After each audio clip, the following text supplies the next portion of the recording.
All right, we're doing a 2019 Highlander, changing out front rotors and pads and calipers.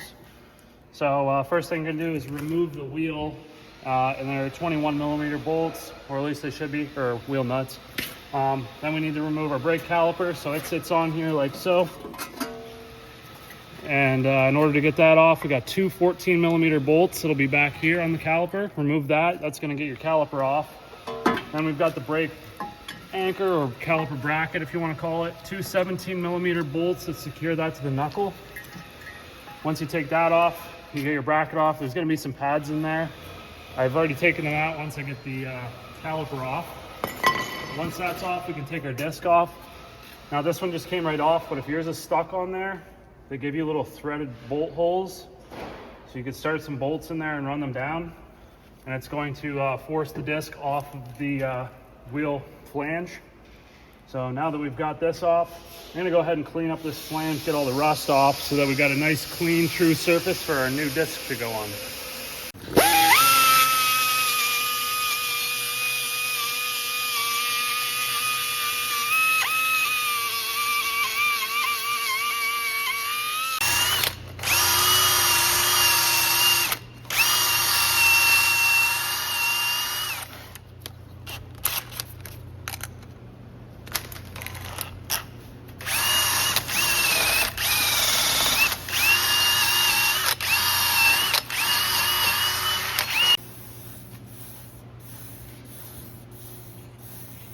All right, so we just want to coat that, make sure it's clean at least. If you don't coat it, whatever, but I'm just trying to keep the rust from coming back. I got these coated rotors, so they're nice and clean right out of the bag. Don't have to wash them off, but if you get ones that aren't coated, they might come with a film of oil on them. You want to wash those off. Otherwise that oil may contaminate the brake pads, and that's not good. So now that's clean, I'm gonna put that on. If you want, you can throw a wheel nut on there just to keep this from falling down all the time. It's going to help you with installation, and it doesn't have to be tight, just on there snug, just like that. So next thing, what I'm going to do, we're replacing the brake calipers, and I got loaded brake calipers, so they come with the bracket on them. But if you're just servicing yours or changing just rotors and pads, you'll want to service these brackets. So two main things to look for are the slider pins. These need to be able to slide. If they're seized in there, you got to fix that. Either replace the bracket or extract this. There's lots of videos out there, but you want to lube. Got different videos out there on the channel that show you how to extract these on many different vehicles. So surf around, you'll probably find a video. And yeah, these need to be free. Use silicone-based lube, not petroleum-based. Don't use anti-seize. Specifically a silicone-based lubricant that's rated for high temperature, specifically brake lube. It's gonna keep the rubbers from swelling up. The other main thing is underneath of these clips that come off, rust will build up. You can see all the rust underneath of there. That rust, when it builds up, it constricts the brake pad and keeps it from moving freely inside the holder. And you'll get a lot of heat buildup in the disc because the pads can't back off of the disc, so they drag. Which can contribute to warped rotors, and also it will prematurely wear the brake pads out as they're always dragging. And very important to make sure that your brake pads can float in there freely, so that when you're off the brakes, they are not on. Now, like I said, I got new calipers that come with loaded brackets and all that stuff. If you're doing calipers, there is a left and a right. There is always a left and a right. So you can see we got new clips, and we've also got a banjo bolt with a couple new copper washers. And most of the time they'll have them stamped on here somewhere, left or right. There it is there, the letter R. So there's another one there, R. So we know that that's right. If you didn't have a letter on yours, all you need to know is that the bleeder screw is closest to the top. So when we look at that sitting on there, it's up high. If you grab the left one, you would notice that the bleeder screw is down here. If you try to install them backwards, you're gonna get an air pocket that builds up in the brake caliper, and you'll never be able to bleed them properly when they're mounted on the vehicle. And you'll have really spongy, soft brakes. So very important that you put the left on the left and the right on the right. This is the way the clips go in. The longer side, flat side, goes towards inside like that. Okay, get all them on there. You want this spring piece towards the outside because the disc runs in here, right? And then once we get that done, we put this on, start our bolts. We'll get that torque down. Guess these don't matter. Okay, we'll put our pads in now. And those bolts that hold that anchor on, 77 foot-pounds. The brake caliper, 14 millimeter bolts hold the brake caliper on, 25 foot-pounds. Now, a lot of these aftermarket brake pads that you're gonna buy don't come with these springs. Sometimes they do, sometimes they don't. From CarQuest, they do. And they're pretty important. The reason that they're there, they go in these little holes here and here. So they spring across like this, and you put the thing in there like that, and it keeps the pads spread apart. So when you let off the brakes, it pushes the brake pads away from the disc so they don't ride on the disc. It's going to extend your brake pad life. It's going to increase your fuel mileage. It's going to prevent the disc from getting too hot. And it also helps the pad move back and forth in the holders all the time to keep the holders clean and keep everything free and moving good. So 2 springs on each side. They face in towards each other like this. And I like to make sure I got the caliper ready to go on, because when you put these things on, the pads are going to want to flop out of the holders. So you got to kind of hold the brake pads while you put the brake caliper on and finagle it on there. So now that I've got this all ready to go, I'm going to change my brake caliper. Actually, I'll do it last. So I'm going to take my brake caliper, get it ready to go. I'm going to stick these on, and we'll jam that thing on here now, the gas. So this is going to be a little bit interesting to try to do. 1 and 2. Oops.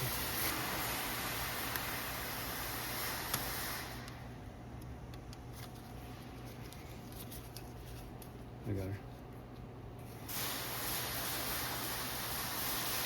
Okay, and then we just stick these on. You might want to just wear safety glasses when you're doing this because they can fly out and they're pretty high-speed projectile. Could poke you in the eye, not good.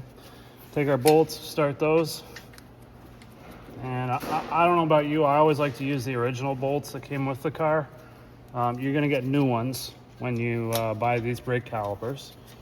You won't get the anchor bolts, but you'll get these ones. And for some reason, I always find they're either a different size or they're just trash altogether. So I always reuse the original hardware.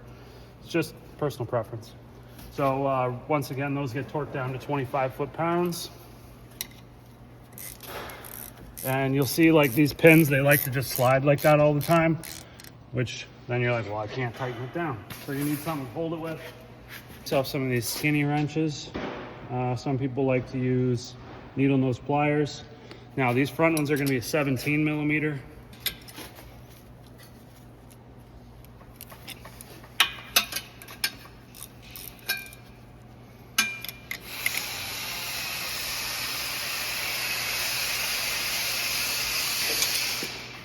And we can take the plug out of the back of the brake caliper if there's one in it. And we're almost ready to just transfer our line now. All we need to do is take our copper gaskets. Very important that we replace these. Every time you take this banjo bolt out, you got to put a new gasket in there.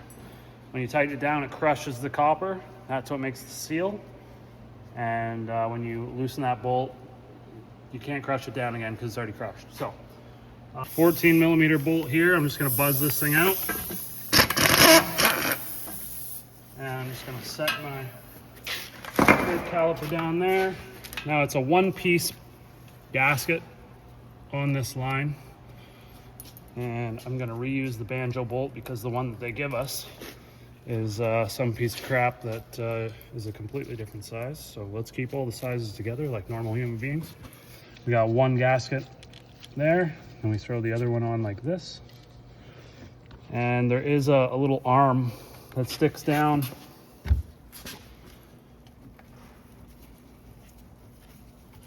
And it goes inside of a hole. It's just an alignment hole so that the flex line sits in the proper location.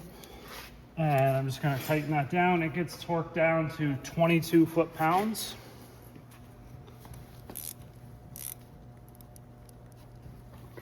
And then we just want to wash that off, make sure it's nice and clean. We're gonna make a bit of a mess anyways when we go to bleed it. But yeah, we just wanna make sure that banjo bolt fitting is nice and clean. So then if there's any leaks, we can see them. So what we got here is our brake fluid reservoir. This I filled up with fluid. It's a special tool. You can just manually add the fluid as you bleed, but you just have to watch. You don't want the reservoir to go empty. Very, very important. So this thing's just gonna keep bleeding fluid into the reservoir as the reservoir goes down and down and down. So all I need to do now is go around to all the brakes and crack the bleeder screws and start letting the fluid come out.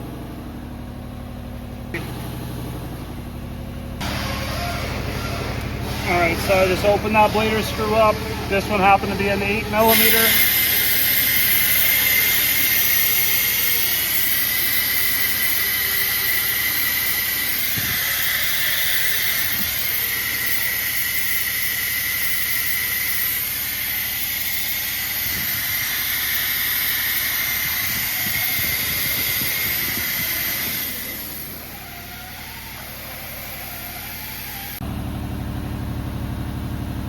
All right, this is the snap-on vacuum bleeder.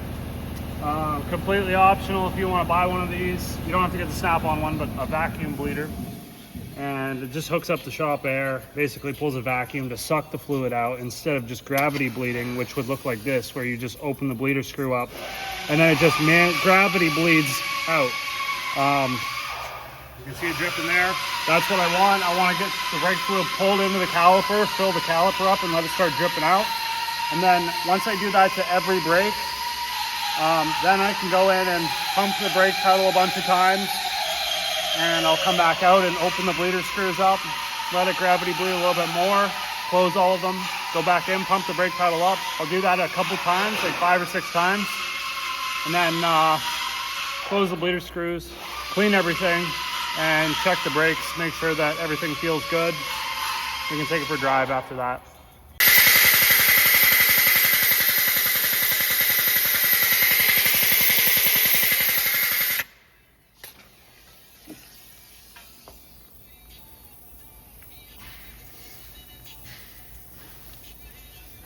So what I'm going to do now is just start the vehicle,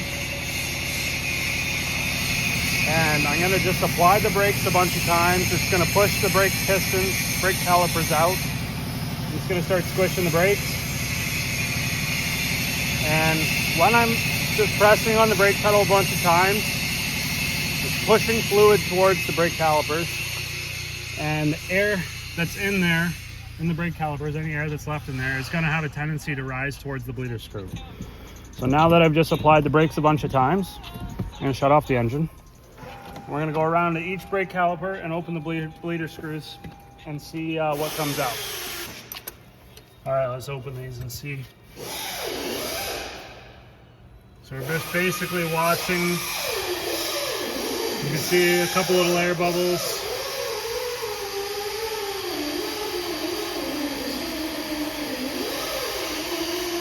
And we'll close that off.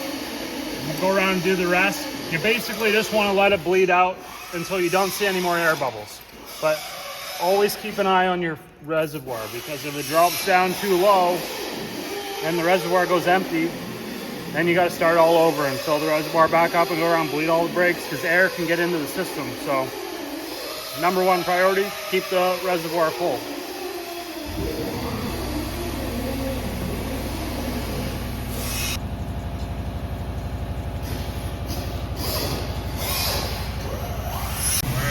Open these up. We're just looking for any air coming out. I don't see any air bubbles. Looking good.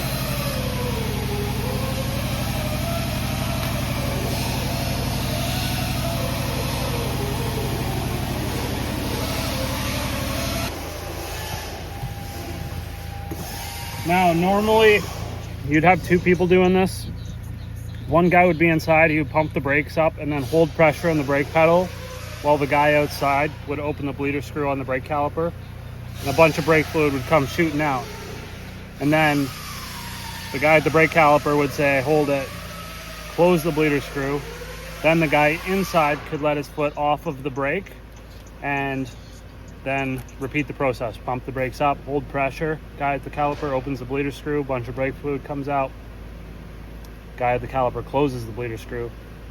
Guy inside lets his foot off of the brake and repeats. And you do that over and over, 3 or 4 times on each brake caliper until you don't see any more air coming out. And that's how you do it with 2 people, much easier. But if you're by yourself, you can just do it this way. Basically just pump it up a bunch of times and then go around and crack the bleeder screws and let them gravity bleed, and just keep an eye on that fluid, make sure there's no more air bubbles coming out. I've done it many times and never really had an issue. All right, now I'm just gonna let this thing drip out. Basically, I got this much fluid left. We started, it was pretty much full. So I'd say we're about halfway. I'm just gonna go around and open the bleeder screws on all the brakes. I'm gonna keep an eye on this until it gets pretty much empty. And then I'll go and close them all off, and that should be pretty well good. Now, the brake fluid that's dripping on the floor, I'm gonna clean that up, but if you're doing this at home, I recommend that you catch it in something, some sort of a container. Don't let it just drip all over your driveway or your lawn or whatever, but that's up to you. I just make sure that your fluid level set to maximum after replacing all of the brakes.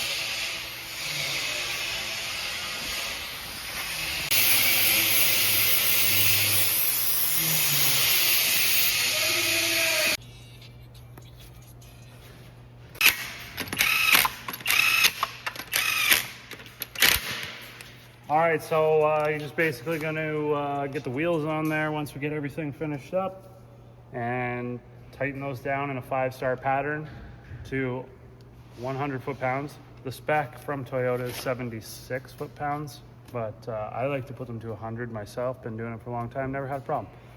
So once you get it done, just the brakes should be pumped up, but make sure that you pump up the brakes before you decide to either drive forwards or reverse. And make sure the brake pedal feels all right. With the vehicle running, it should be somewhat stiff, I guess. The pedal shouldn't go to the floor, is what I'm getting at. So just take it for a short drive, I guess, and make sure that the brakes work good before you get going fast at all. And that should be it. So if you have any questions, throw them in the comments. Be glad to answer any questions you might have. Give the video a thumbs up if it's helped you or you enjoyed this content. Subscribe for more content, and we'll see you in the next one.